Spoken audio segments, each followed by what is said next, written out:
Hey gamers, it's me, Andrew from Hidden Machine. Time to talk about a game now. Created by Sabotage Studio and released in 2018, the award-winning indie action platformer The Messenger finally found a place on my hard drive recently, and all the good stuff that you've heard about it is true. Paying obvious and acknowledged homage, or however you say it, to Ninja Gaiden, or Gaiden, however you want to say these words. Everyone always said Ninja Gaiden, but I know for a fact it's Gaiden. Shut up, nerd! The Messenger takes what Tecmo started all those years ago into brand new places, including the past and future. As you start your journey as a young ninja whose clan is the last remaining humans in a world decimated by the demon army, fate tells that one day the demon army will return, but a hero will rise up to face the demons and free the humans once again. Rising up to the challenge of our demons. Unfortunately, that hero shows up just a tad too late, as the Demon King ransacks your village before your eyes. The hero gives you a scroll and tasks you with taking it to the top of a mountain, where you'll find 3 sages who will guide you to victory, somehow. Beginning your trek to the mountaintop, you start facing off with demons and navigating your way through less than convenient terrain. Shortly after, you'll find your way to the shop and speak to the shopkeeper, who is probably the best character in the entire game.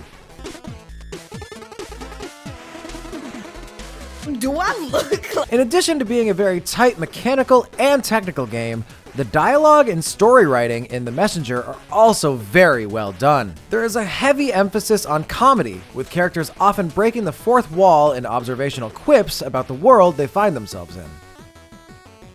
The shopkeeper gives you insight on the world around you and keeps it just vague enough to keep you wondering and wanting to get to that next part to see what's, well, next. At the shop, you can also spend these gems to buy upgrades, like additional health and armor and all that. The upgrade system doesn't get too complicated or extensive, it just works really well. If you couldn't tell by now, the game mostly controls exactly like Ninja Gaiden, with a lot of quality of life improvements. An extremely important core mechanic of the game is the Cloud Step.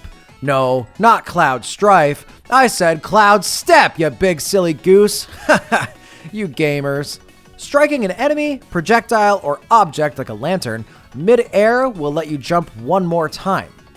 This relatively simple concept is consistently built upon in the game, and you will have to master it if you want to succeed. The Messenger also innovates when it comes to dying and restarting. No, you don't have lives and there's no game overs, but that doesn't mean you won't die. A lot. Instead of lives, you have a friendly demon companion named Quarble, who comes to save you each time you die. Every time I die. As payment, Quarble will stick with you for a short time after you die, collecting all the time shards that would have been yours before disappearing once again. And to be honest, this doesn't quite affect you as much as it seems at first. As you probably have noticed in this footage, another major mechanic in the game are those blue portals that transport you to the future and past in each level. It isn't really a spoiler to lightly talk about this, since it was in the trailer after all, but just know that this greatly expands your ability to explore levels and interact with things in ways you wouldn't expect. Around when you begin time jumping, you'll also have another huge reveal that changes almost everything about the game. I'm sorry to be vague, but I really don't want to spoil it for anyone who hasn't seen it yet. Let's just say if you're a fan of Metroidvania-style games, you'll be very happy. I could ramble about this game for hours, but getting to the main points, the controls are incredible, the pacing is usually spot on, the boss fights, I forgot to talk about the boss fights. All of the boss fights are very creative and definitely tough, but manageable. Some of them are really tough, but that just makes beating them so much more rewarding. One thing I thought was really cool is that the bosses are not set on a cycle. After you die and come back, there's a good chance that boss might start with a brand new attack you never even saw in the last battle, which helps keep you on your toes and ultimately makes you a better player.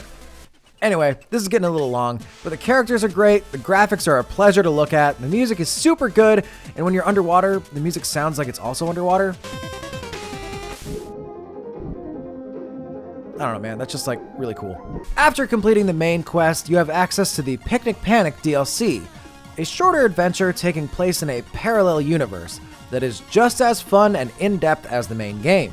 If you love retro and modern 2D platformers and are itching for a rewarding challenge, I could not recommend The Messenger enough. I had such a good time that I actually went back and got all of the secrets and collectibles. It's that good. Have you played The Messenger? If you have, well, you know how good it is. But I'm definitely still interested in finding other really cool, modern, retro, whatever you want to call them, 2D platformer games like this. I've played a little bit of Shovel Knight and I really liked it, but I just didn't stick with it. Should I go back to that one?